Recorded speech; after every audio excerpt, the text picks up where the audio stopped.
दो मिनट आंखें बंद, श्रद्धांजलि अर्पण करी।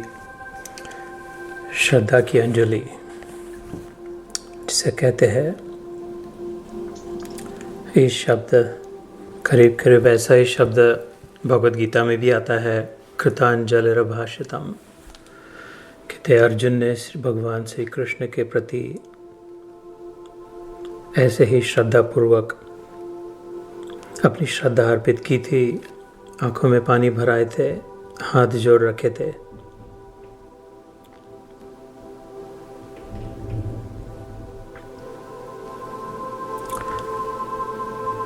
तो जो हमसे पहले निकल गए महामानव, उनकी याद में अपनी श्रद्धा जागृत करें।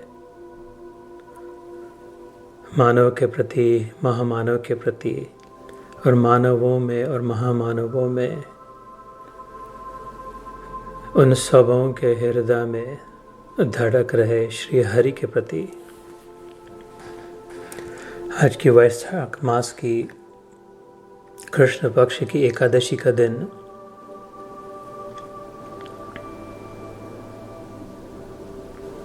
दोपहर का समय, भगवान भास्कर ऊपर तप रहे। साध संगत श्री हरि का प्रिय एकादशी का दिन तो मन को शांत करे।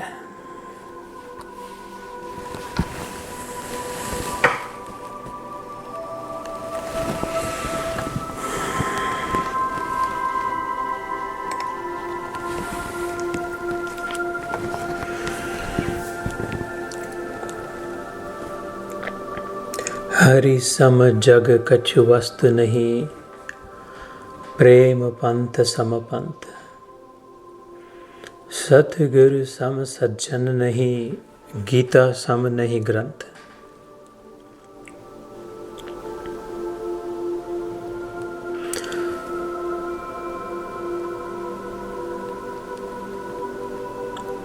अन्येच अंशकला पुंसा, कृष्णस्त भगवान स्वयं इति।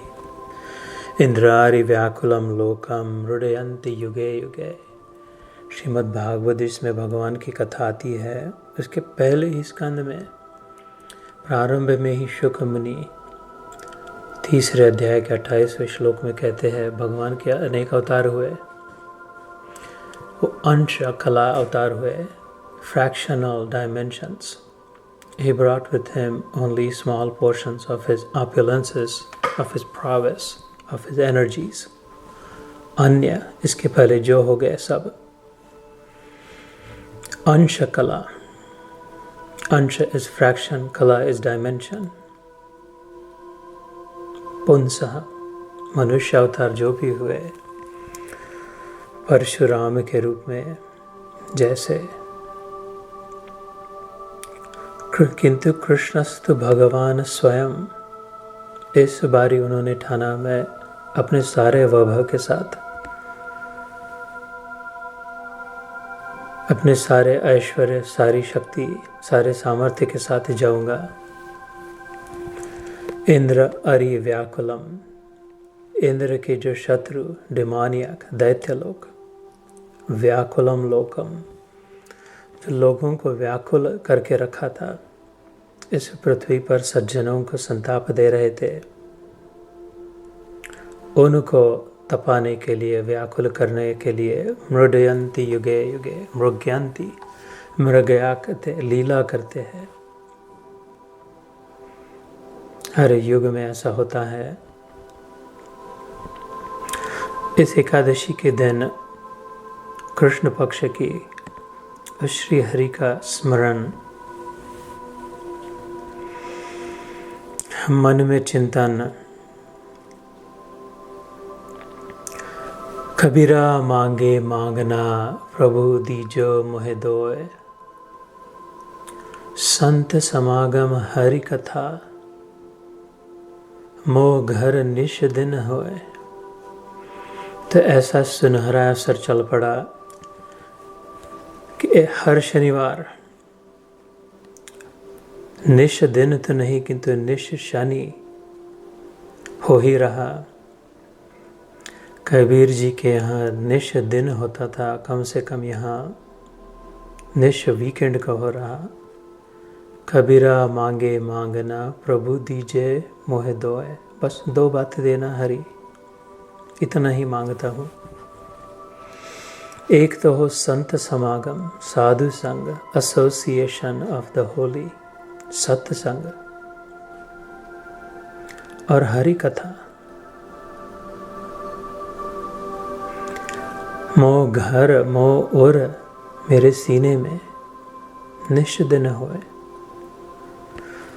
तो शनिवार कर हर शनिवार को भी हो, लेकिन मो और तो हर हो सकता है, हर सीने में हर दिन हो सकता है।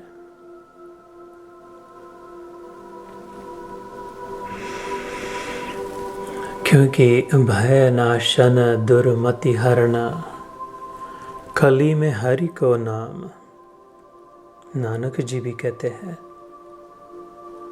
सिख धर्म के आद्य गुरु।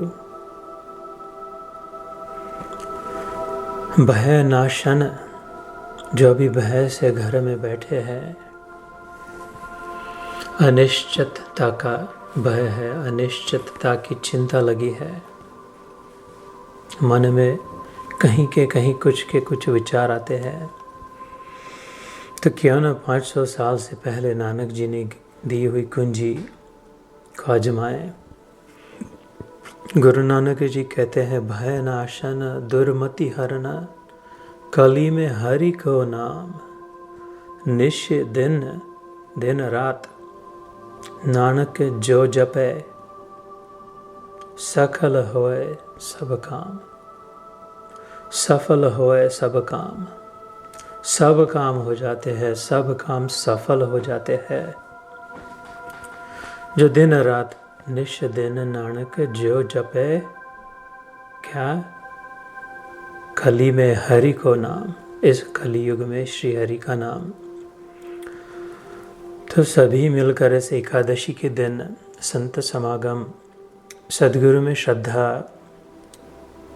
गीता जैसा ग्रंथ, नानक जी जैसे उच्चतर उच्चतम संत के वचन, कबीर जी जैसे,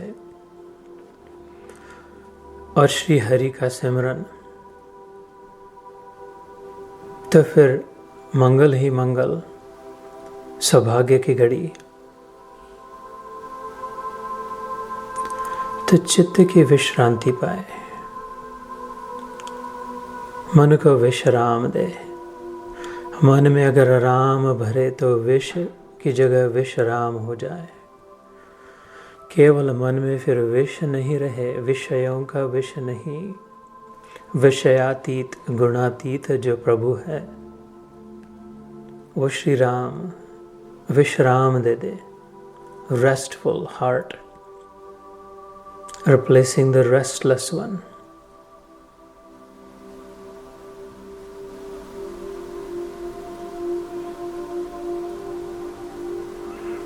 तो इस मानव देह का सौभाग्य कि मुमुक्षुत्व जागृत हो, उसमें भी बड़ा सौभाग्य महापुरुष का संग प्राप्त हो, सद्गुरु के रूप में जो शरण ली है।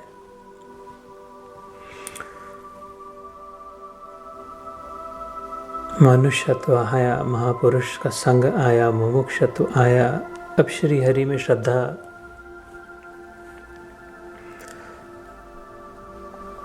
बस ऐसे विचारों सहित शांत मना होकर बैठ के, जो हम तीसरे अध्याय में कर्म योग की ओर चले हैं, उस प्रसिद्ध कर्म योग में फिर एक डुबकी लगाएंगे।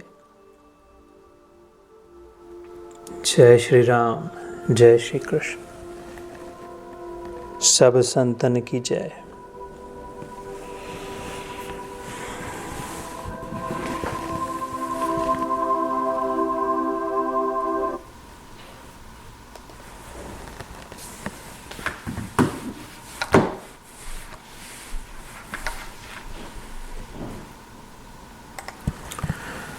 सबको सुनाई दे रहा है? ठीक है।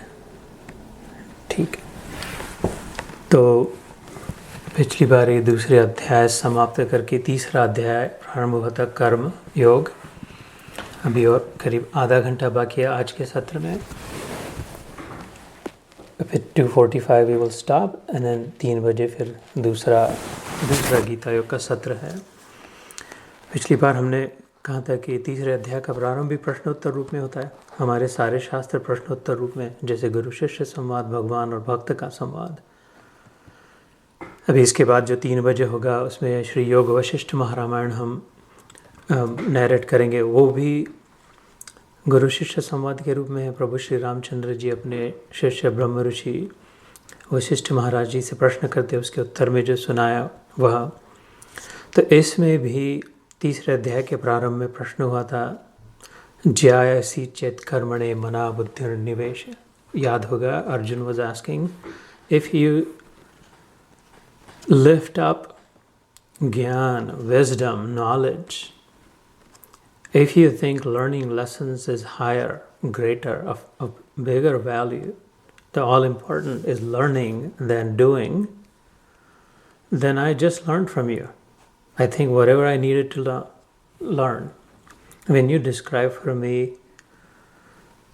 how the Atma is, who I am, and that these people never die and all that, so why are you prompting? मुझे कर्म करने के लिए क्यों विवश कर रहे हो? Why are you goading me? Why are you pushing me to wage this horrible war? तत् किम कर्मणि घोरे माम नियोजयसि केशव। को याद होगा, पिछली बार हमने चर्चा करी थी, घोर कर्म होता है जिसमें बहुत प्रयास होते हैं। A lot of efforts when put in is described, falls in the category of घोर कर्म.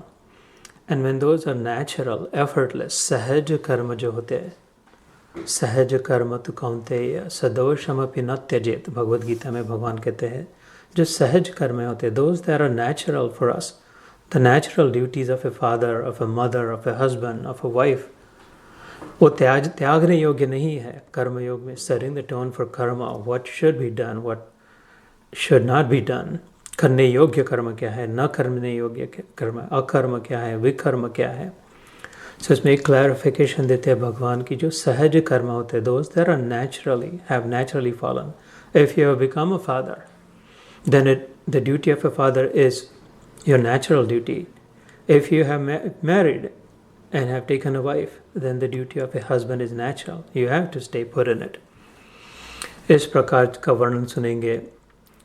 तो भगवान फिर उसके अगले के श्लोक में मैं एक श्लोक करता हूँ, then I want to show you, because we have this ability through Zoom to share slides. I will share एक कर्मयोग की summary. I made a slide जो इंडिया में गीता योग हुआ था हाई स्कूल स्टूडेंट्स के लिए अभी फरवरी में, hundreds of high school students. I created a couple of slides, those I will share.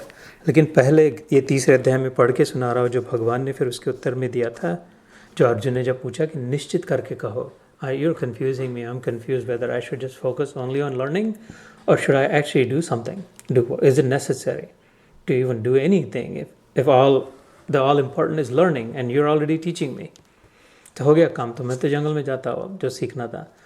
तो भगवान कहते हैं, लोकेऽस्मिन् द्विविधा निष्ठा पुरा प्रोक्ता मया नघ, ज्ञान योगेन सांख्यानाम कर्म योगेन योगिनाम। ये तीसरे अध्याय का तीसरा श्लोक बड़ा महत्वपूर्ण है।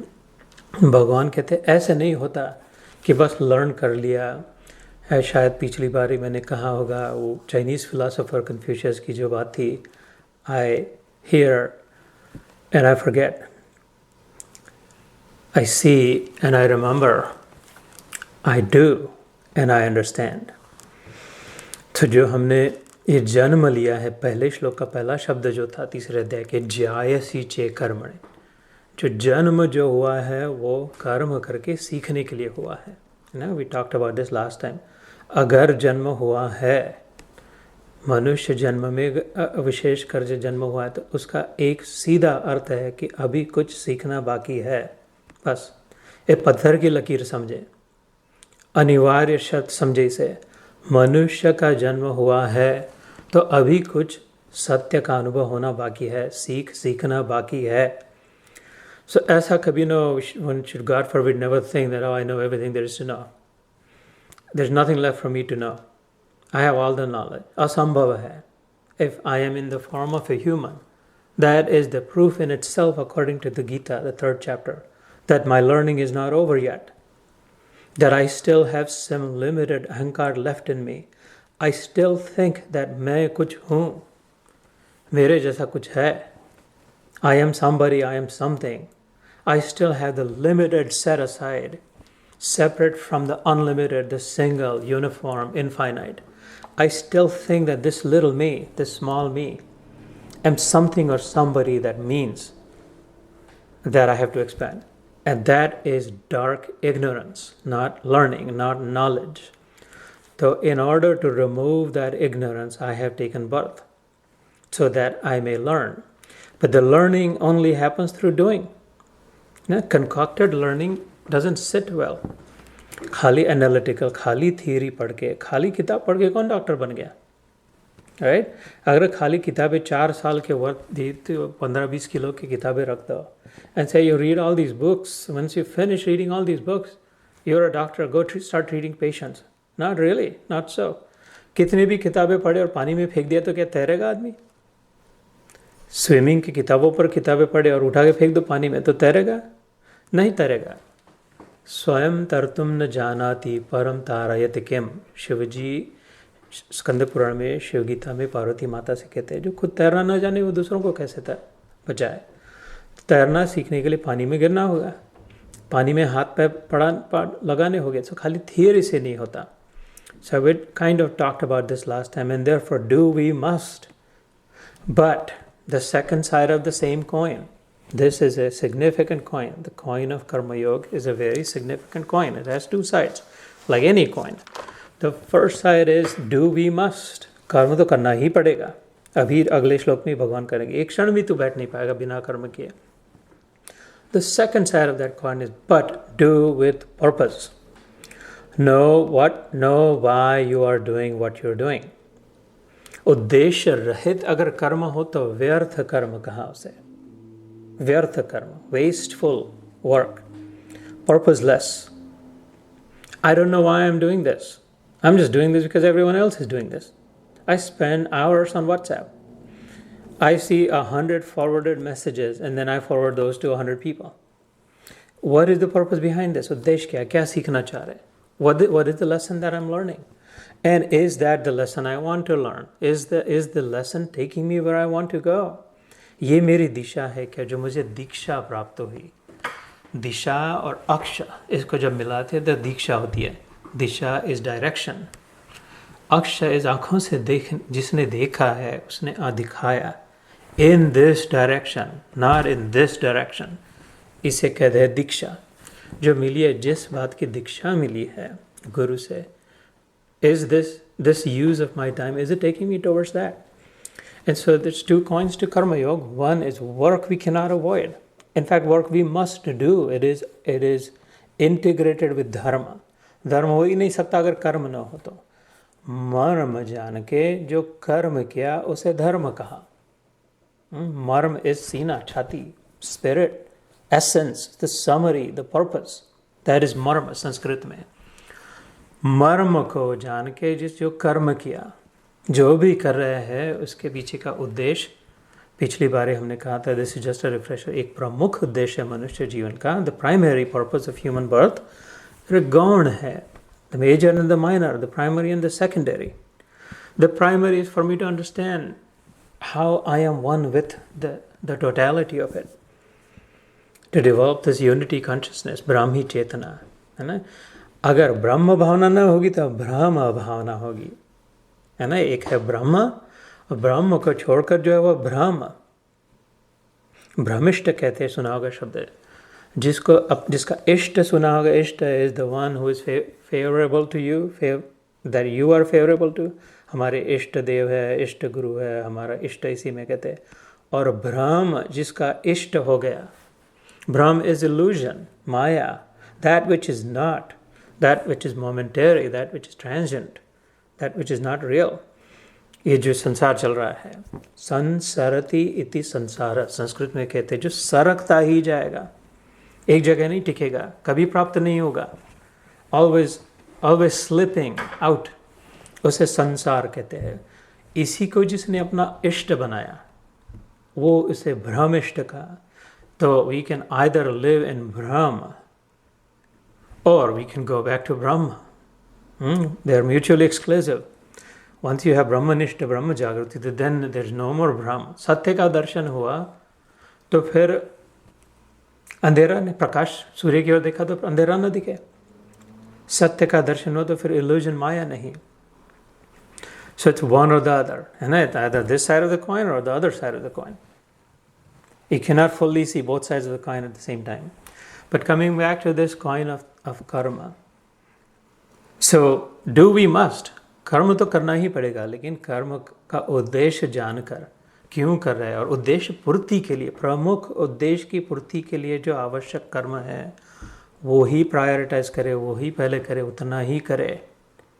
इसे यज्ञ कर्म का भी ये तीसरे अध्याय में आगे आएगा। यज्ञ आचरतः कर्म समग्रम प्रविलीयते, श्लोक कहते भगवान कि इस यज्ञ की भावना से, हम यज्ञ कहते थे, हम भूर्भुवस्व करके लकड़ी जलाए, धुआं चाटा, आंखों से पानी गिरा और वो लाई बतासे डाले, घी पे घी डालते गए, उसको यज्ञ, वो तो यज्ञ हो सकता है।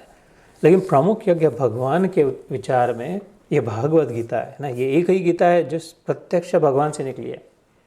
इससे कई गीता, 100 से ज़्यादा गीता है, more than 100 Gita, but there is only one that came directly and straight from God। तो इसमें भगवान के अपने वचन हैं, इसमें ज्ञान यज्ञ, जप यज्ञ, ऐसी कर्म यज्ञ, ऐसी बातें करते हैं भगवान। जब यज्ञ कहते हैं गीता में, ज्ञान यज्ञ का नाम आता है, कर्म यज्ञ आता है, जप यज्ञ आता है। शाहरुबेन, इज हिंदी ओके अरुण भाई, और should I just completely switch over to English? I just realized, sorry about that. Maybe I'll do the remaining in English. So Gyan Yagya, so Yagya is generating value. You know, we may have talked about this. Yagya ka literal translation, if you want to, it's generating value for myself and for others in goodness, spreading positivity. So there's nothing, some purifying values, value that will purify anyone who is in association with it. You know, Yagya ke charo or when we sit around, the feeling we get is like, I'm being purified. So there's no bigger purifier than Gyan according to God. Nahi jnane na sadrisham pavitram iha vidyate. Gyan jaisa pavitra karna. Gyan yagya, there's no bigger yagya, there's no bigger sacrifice, there's no bigger value generator than achieving wisdom and then sharing that. For the self, God says later on in the 10th chapter, japa yajnanam japa yajñosmi. That in all kinds of value generators, God says to him about himself, I am japa yajna, the one who chants my name steadily, constantly, creating positive vibrations around. Simran jo kar raha ho, that's Simran yajna. ये तो गुरुओं ने भी इसको सिमरन की बात सबसे बड़ी सिर आंखों पर रखी, सिमरन से ऊंची वैल्यू नहीं बताई। भगवान ने भी खुद ने कहा कि I am that, he says pointing towards him, I am the सिमरन यज्ञ, सिमर सिमर सिमर सिमर, है ना। सो all of those are because they are purifiers, and the more we purify, the more clear vision we get, clarity of vision, the more clearly we're able to see what is, how it is, and what isn't, and how is it not. So all that is layered in karma yoga. तो अभी जो तीसरा श्लोक मैंने कहा, लोके अस्मिन् द्विविधा निष्ठा, इस लोक में, इन दिस क्रिएशन, लोक है ना, 14 लोक है, अतल सुतल वितल पाताल भूतल ब्रह्मलोक तक लगे, 7 लोग ऊपर है, 7 लोग नीचे है, हम लोग बीच में अटके हैं, त्रिशंकि, न उधर के न इधर के, धोबी के कुत्ते बन के लटके हैं, तो कहीं तो जाना पड़ेगा कुछ करके. Depending on what we do here, our destination will be decided where we go, whether we rise up. उद्देश्य होते हैं higher ups or lower. Those who have higher propensities will go to the higher regimes, higher worlds. Those who have lower propensities will go to the lower worlds. Fair is fair. God says, I've given complete freedom to my souls. Complete freedom. 360 degrees. Go wherever you want. This is all yours. जैसे वो Lion King, if you saw the movie, उसमें वो Mufasa Simba को कहता है, वो pride rock पे जाके, everything that the light touches shall be yours. go see ऐसे भगवान ने उसके पहले कह दिया था, everything, wherever, go wherever you want. So जिसकी higher propensity है, the one who is set in giving, in sharing, in putting others first, would continue to rise above. And those who are जो स्वार्थी है, मेरा मेरा मेरा पहले, hoarding है, they will continue to limit and shrink their knowledge of themselves. और limited और छोटा छोटा छोटा छोटा मैं सिकुड़ता जाएगा. और जो जितना दूसरों को देने का वो व्याप्त होता जाएगा, एवर एक्सपैंडिंग. तो है ना, इसीलिए जो जागृत महापुरुष की जो दृष्टि होती है सर्वव्याप्त होती है. तो वो भेदभाव नहीं करते ना. गुरु के सामने कितने 40, 50, 60 हज़ार सोन पर जाते थे, कितने हजारों बैठते, उनके नज़र में नहीं ऐसा नहीं होता ये छोटा ये बड़ा, ये मेरा फेवरेट है, ये मेरा है ना, न मे द्वेषोस्ति न प्रिय. भगवान खुद भी कहते गीता में, there is no, I don't have any favourite और not favourite, everybody is the same for me. So we decide our destination depending on our propensities. So the trouble with propensity, जैसे जैसे हम कर्म करें वैसे वैसे, that's how our propensities become. We become what we do, we become what we think. As we think, so we do, and as we do, so we become. भगवान बुद्ध का एक सिद्धांत था, ये गीता में भी आता है. यो यत श्रद्धा स एव यः, 17वें अध्याय में भगवान कहते हैं कि जिसका whoever thinks however, ultimately it just becomes like that.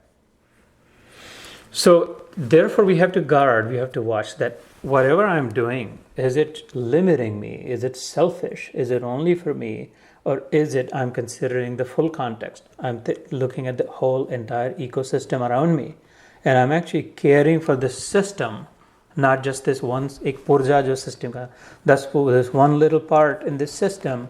Am I limiting my consciousness, my awareness to this one small screw in this big system, and just only protecting? When the system crashes, the screw will crash also. खाली screw है ना, कोई motor गाड़ी का जब accident हो जाता है, a big head-on crash, or some small tiny screw somewhere, there's no purpose for it, कुछ काम का नहीं बच जाता. If the car is intact, then उसकी कोई कीमत है, उसका कोई काम है. So sure, I want to take care of myself, but never ignoring, disregarding the entire system. And that, in a way, is Karma Yoga also, that all in relation to the Absolute. This relative me, yes, but in relation to the Absolute, the totality of it. So Bhagavan कहते हैं, लोक अस्मिन, इस लोगों में, in these 14 different worlds, or in the entire cosmos creation, dvividha nishta, dvi is two kinds, two categories of, two ways to learn, two categories of learning. Jnana yogena sankhyanam, those who are analytically minded, those who only follow tark, logic, this makes sense or this doesn't make sense. They're constantly only thinking black or white, black and white, black and white. एक चश्मा लगा के. If it makes sense, then it's good. If it doesn't make sense, then it's not. इतना ही जो है वो ज्ञान योगी, the curious minded, the auditors type, those who want to examine, analyze, research, figure out. One is, or दो, ज्ञान योगेन सांख्यानाम, दूसरा अध्याय जो है उसका नाम था सांख्य योग. Understanding unity consciousness through the analytical understanding, analytical study. That was the second chapter. Why are we moving towards Karma Yoga? So Jnana Yogena Sankhyan, Karma Yogena Yoginam. The second category of learning is by doing. So and then later on, Bhagavan says that they're both fine, both reach the same destination, but I recommend for you, Arjun, Karma Yoga. And we are all Arjun sitting here, right? Like we are in a similar dilemma. We have similar struggles. We generally are set in goodness, but we are challenged. We are confused. We want to run away. At times we want to quit. We don't want to do what we don't like to do. All those are signs of Arjun. So if Arjun के लिए कर्म योग recommended है, तो हमारे लिए भी कर्म योग recommended है. That does not mean that these are mutually exclusive. It does not mean कि जो कर्म योगी है उसको ज्ञान कुछ नहीं है, वो अज्ञानी है कर्मयोगी, ऐसी बात नहीं है. और ये भी नहीं कि ज्ञान योगी है तो वो कर्म कुछ भी नहीं करता, ये ऐसा हो नहीं सकता. भगवान कहते हैं सृष्टि में, if you're born, it is impossible that you can live without doing anything, है ना. So ज्ञानी भी कर्म करता है और कर्मी को तो ज्ञान होता है. But where is your major bias? Where is your more setting? What is your main path? इसलिए कर्मयोग की प्राधान्यता कही, because it is easier to understand and easier to do, and it naturally aligns with the way the human mind is wired. Now, so many people say that I cannot just sit in one place. I have to do something. सेवा कितनी भी बोलो, हम सेवा करने के लिए तैयार है, लेकिन बैठे ध्यान करने के लिए ना करो. रोटी चाय उतनी बना के दें, लेकिन ये ना कहो कि खाली ऐसे बैठा रहे. So this is the humankind is naturally, because it's a journey of millions of lives we've been doing. So remember again, the whole point of this first 3 shloks, the main essence was that do you must, but do with a purpose. Align that purpose with the reason why you've taken this birth. The reason that the fact that we've taken human birth signifies that there is some learning to do. And therefore, whatever I do, the most efficient, the smartest worker is the one who aligns all works, all energies, all actions as much as possible with the purpose. है ना. जहाँ जाना हो किसी एक जगह, उसी दिशा में चलते रहे. यहाँ से वो न्यू वृंदावन वेस्ट वर्जीनिया में, व्हीलिंग वेस्ट वर्जीनिया है. अगर यहाँ से मैं चल पड़ूँ 6 घंटे लगते हैं, then so I would have to take 495, 270, 70, and then some like near Pittsburgh, some other detour. When I start here, if I keep on that path, keep going in that direction, generally speaking, then I have a good chance of reaching my destination. But at times I go this way, then I go that way, or I stop to do this and that, and I lose my map, I forget where I'm going or why I'm going. Then who knows? It's a chance. If I reach there, I might reach there, otherwise I may not. Which is where the 84 lakh की जो संख्या आती है. जो मैं Pittsburgh जाने के लिए चल पड़ा और बार बार the whole time my mind was on, oh, Maryland House में I want to wait and eat my Dipping Dots ice cream. Where is the next rest area? I want to eat this there, that there. I heard Baltimore में crab shake is good. Maybe you can take a detour. Khana. Rather than going there, then is in the journey, in the process, when I drop this shell, I will be done a favor by Prakriti. But खाने की इच्छा तो ले, तेरा कुत्ता बना दिया, कुछ जो भी खाने की फुगर में मिला, सुअर बना दिया. जिधर जाएगा मुंह मार ले, जो चाहिए खा ले. Go wherever you want, eat whatever you want. You do not have to work hard. You don't need a car. People will come और तेरे सामने हाथ जोड़ के कुत्ता बना तेरे सामने डालेंगे. ये खाओ महाराज, वो खाओ महाराज, तेरी सेवा करेंगे. सोफे पे बैठेगा तू, तेरा मालिक तेरे आगे खड़ा होके वो फीड यू. कुत्ता बना दिया. ऐसे depending on what the propensities are, and so therefore it becomes really important to make sure that we have the integrity of purpose, right? Integrity of purpose is very important, that we maintain that integrity. Just like in any journey, the integrity of the destination, the path that we follow is important. So that was the third shlok. Karma yogena yoginam. Maybe we'll do 2 more shloks, and then I think we'll come up on time, and I'll share the slides perhaps the next time. So number 4 is Hindi में पढ़ के सुना रहा हूँ. 3रे अध्याय का 4था श्लोक.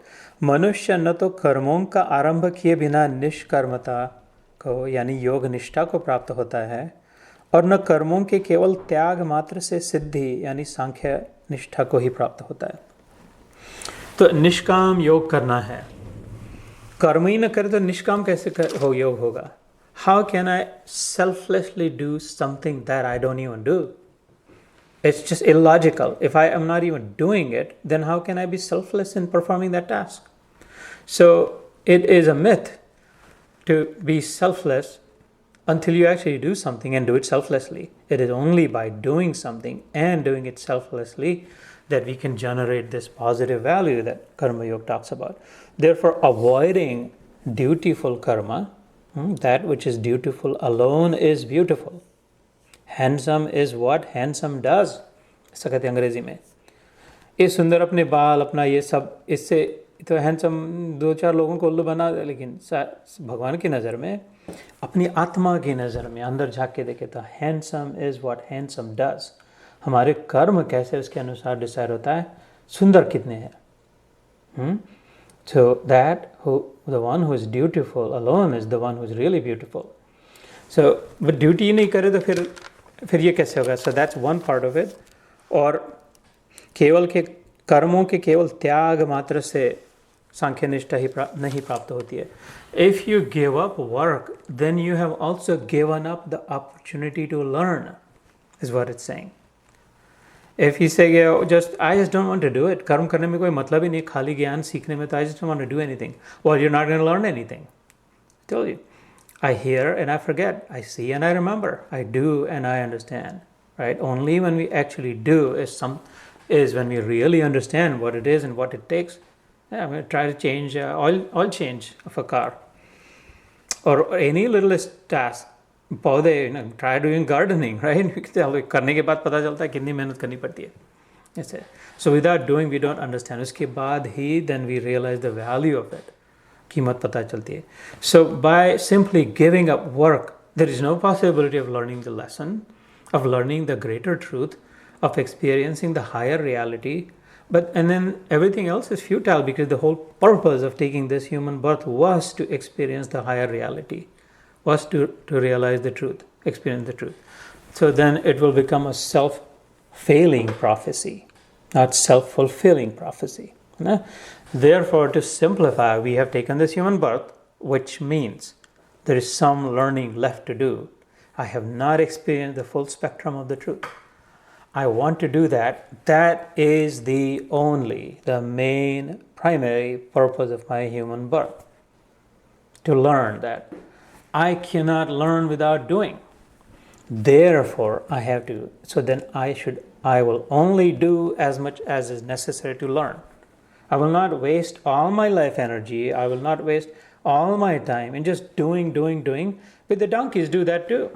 I've never seen or heard of a self-realized donkey. A Bhagwan Nishta Gada. ना? तो खाली कर्म से नहीं, उद्देश्य की पूर्ति के लिए जो कर्म करे उस दृष्टि से, और उतना ही करे. बाकी का समय, बाकी the rest of your breaths, the rest of the vital force should be saved, should be preserved. And then ruminating on, and then contemplating, reflecting on what was the lesson that I learned in performing this task, and what does this inform? How does it inform my greater understanding? What clarity am I leaving on the table if I don't pick the lessons right now, right here, right now? I might forget those. So हर कर्म के बाद अगर थोड़ा समय दे करके, इसलिए ध्यान का महत्व होता है ना. सत्संग के पश्चात अथवा गीता पढ़ने के पश्चात अथवा सोने के बाद जो नींद हुई, शांत उठने के बाद थोड़ा देर ध्यान करके reflecting on it, how was yesterday, और अथवा रात सोने से पहले ध्यान, दिन भर में क्या क्या हुआ, what did I learn from it. Otherwise हम तो फेंक दे रहे हैं. फिर सारे दिन भर की इतनी सांसें, कितनी 16,800 सांसें रफली, I think if I did the math right, 16,600, 800 breaths completely threw away at the end of each day, boys. At the end of each day, thousands of breaths threw away if you did not take a few to reflect, to understand real. और इधर मरने का समय आया तो डर जाते हैं, रोते हैं कि थोड़ा कुछ दिन और दे दो, लेकिन इतने दिन का, इतने साल गवाए, उसका क्या. तो अभी यहाँ से लेकर के हर एक सांस कीमती है. सांसों की माला में समरा दे तेरा नाम, बन जावा बंदा है कृपा निदान. तो या तो सिमरन करे अथवा विचार करे इस विषय पर. सो ये पहला श्लोक था. I think that 4 more minutes, so we will cover the number 5. निस्संदेह कोई भी मनुष्य किसी भी काल में क्षण मात्र भी बिना कर्म किए नहीं रहता, क्योंकि सारा मनुष्य समुदाय प्रकृति जनित गुणों द्वारा परवश हुआ कर्म करने के लिए बाध्य किया जाता है. This is not your choice, God is saying, whether you want to do or not. Never was your choice. That choice was not given to you, whether you will work or not. इससे तूफान चला. In the middle of in a hurricane, if I drop some dry leaves or say, boy, don't move, stay put, ध्यान करो, बैठे रहो, कुछ नहीं, तुम, you're not this hurricane, कुछ नहीं हो रहा है, just sit still, नहीं रह पाएंगे. They don't have a choice. The dry leaves don't have a choice, क्योंकि वो जो प्रवाह चल रहा है, the hurricane, the force, से करे गुण प्रवाह, यहाँ पे जो भी श्लोक में आया, जो प्रकृति गुण जनित है, दैवी ऐशा गुणमयी मम माया दुरत्यया, 7th chapter when we get to it, उसमें आएगा कि ये गुणों से भरी हुई है. The winds are constantly blowing. 3 kinds of winds are constantly clashing. Sattva, Raj, Tama. एक ऊपर से नीचे, constantly there is wind going from below to up, the sattvic. There is another huge fan that's blowing air from above to below, तामसिकता का. Imagine अपने कमरे में एक नीचे से बड़ा सा कमरा लगा दो, एक बड़ा सा पंखा, एक ऊपर से सीलिंग फैन चला दो, and then there is a third one जो खाली उषा का वो इधर से उधर चल रहा है, टेबल पे रख के इधर से उधर घुमा रहा है, राजसिकता कहीं नहीं जा रहा है, खाली चलता पुर्जा घूमे, लग रहा है बहुत कर रहा हो, ये कमा लिया, ऐसा कर लिया, इतना जा लिया, कुछ कहीं नहीं जा रहे भैया, खाली इधर से उधर घूम रहे हो. जो रजस पैशनेटली ड्रिवन होते हैं. ये 3 पंखों में छोड़ दो तुम एक पंख को, अरे रुक रुक रुक, भगवान करे तू क्या रुके, कैसा रुक पाएगा. ये मैंने 3 पंखे जो चालू करा दिए है ना, लेकिन तो इनके साथ अलाइन होकर जा न पा सकता है. ये आगे की बात है अगले सेशन में. सो ये बुद्धों का बुद्ध प्रयास है कि नो हम तो हठपूर्वक आगे कहेंगे हम सब रोक सकते, कर सकते, कोई कुछ नहीं रोक सकता. बाप भगवान की माया है, भगवान के आगे महामाया है, भगवान की शक्ति है, आद्या शक्ति है, माता है, जगदम्बा है ना. सो इसलिए बहुत अपने इसमें पुरुषार्थ न करे. बुद्धिमानी है उद्देश्य को समझे, पर्पस को समझे. that is being clever, and then aligning with that. So we'll just stop here today, and then we'll pick up. It is 2:45, the time that I've been given. We'll roll on to the next session on Yoga Vasishtha Maharamayana. By the way, we record these. एक Gita Reflections नाम का group, WhatsApp group शुरू किया. If you all want, you can join that as well. Otherwise, I see Aparna is here. She has access to it. She can add you or forward that link. Uska benefit might be that you have access to all the other sessions that happen across the US and in India. Or at a minimum, you get all the recordings if you want to hear also as well. So, ठीक है फिर then. Great seeing you all. Jai Gurudev, Jai Shri Krishna.